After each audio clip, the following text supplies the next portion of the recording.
The heavy glass doors of the luxury mall parted as Nathaniel King stepped inside, his polished Oxfords clicking against the marble tiles. He barely registered the waft of designer perfume or the quiet classical music echoing through the atrium. His mind was elsewhere, locked in the numbers of his company's latest quarterly report, in the deals pending overseas, in the strategies that kept him perched at the top of the global tech industry. He was, after all, Nathaniel King, billionaire CEO of King Tech Industries. A man who had built empires from code and circuitry, whose face graced magazine covers and business expos. 10 years ago, he'd made a decision he told himself was logical. He had walked away from love in the name of ambition. He abandoned her, Claire, the woman who had once been his world, before he decided the world itself needed to be his. He hadn't heard from her since. There were no messages, no lawsuits, no demands. Claire had vanished like a whisper into the night. He told himself it was mutual, necessary, clean. But the emptiness she left behind had never been filled, not by money, not by power, not by anyone else. Today, as he waited for his driver to pick up a custom-tailored suit, Nathaniel wandered into the center court of the mall, past a cafe. And that was when he saw them. She was laughing. Claire. Time hadn't touched her the way he thought it would. She still had that warmth in her smile, that kindness in her eyes. Her hair was shorter now, her clothes simple yet elegant. And with her were two children. Twins. A boy and a girl, around 9 years old. They shared the same deep brown eyes, the same strong jawline, the same dimple on the left cheek, traits Nathaniel knew too well. His breath caught. They looked like him. He staggered a step, heart pounding. Had she? Claire looked up. Their eyes met. There was a moment, suspended in time. Recognition. Shock. Pain. And something else he couldn't name. She turned away first, guiding the twins out of the cafe, not in panic but with quiet resolve.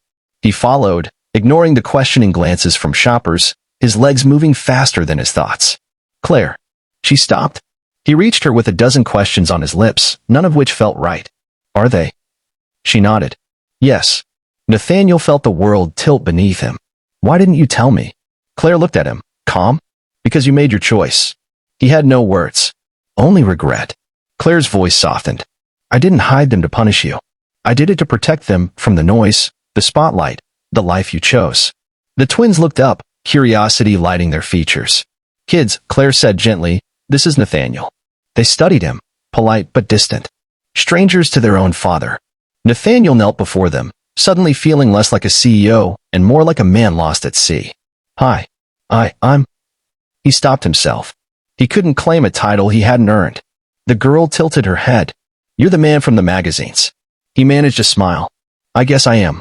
The boy asked, are you rich? Very, Nathaniel replied, unsure what else to say. The girl shrugged. Mom says rich doesn't mean kind. That hit him harder than any boardroom betrayal. Claire said nothing. She didn't need to. Her children spoke the truth she'd lived by. Can I take you all to lunch? He asked. Just to talk. Claire hesitated, but then nodded. Okay. They went to a quiet restaurant on the top floor, tucked away from the noise. Nathaniel listened more than he spoke. He learned their names, Eli and Emma. He discovered Emma loved to paint and Eli loved to build robots from junk. They were bright, kind, full of questions. And they adored their mother. Over lunch, Nathaniel caught glimpses of Claire's life without him, how she'd worked 2 jobs to finish school, how a community had helped raise the kids, how she'd turned down offers from reporters hungry for scandal. She had chosen integrity over anger, resilience over revenge. I didn't want their story to be about you, she said gently. I wanted it to be about them. He felt the shame burn in his throat. After that day, Nathaniel found himself returning. Not to reclaim what he'd lost, he knew better, but to offer something he'd never given, presents. He started small, picking the kids up from school, helping with homework, watching Emma's art shows and Eli's science fairs. He donated anonymously to the community center Claire volunteered at. He used his resources not to control, but to empower. There were missteps. The first time he tried to buy Emma a painting set worth thousands, she cried. Mom says real love isn't flashy. He returned it and bought a simple, sturdy kit and spent a weekend painting with her. Claire remained cautious, but slowly, a fragile trust grew. One night, after tucking the twins into bed, she met him on the porch. You've changed, she said. No, he replied quietly. I'm just finally becoming who I should have been.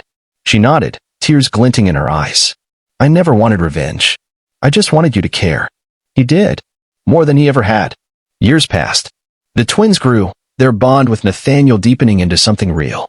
When Eli got into MIT and Emma held her first gallery exhibition, Nathaniel wept.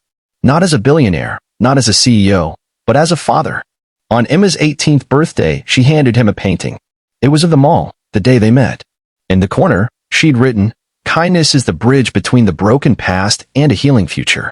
Nathaniel framed it in his office. He never asked Claire for more. But one spring evening, as they watched the twins laugh under a blooming cherry tree, she reached for his hand and held it. Not because he was rich, not because he was powerful, but because he had become kind.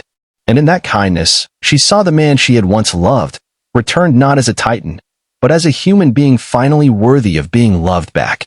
The story is now drafted with a strong emotional arc, compelling characters, and themes of kindness, selflessness, and redemption. Would you like to review or expand any particular section?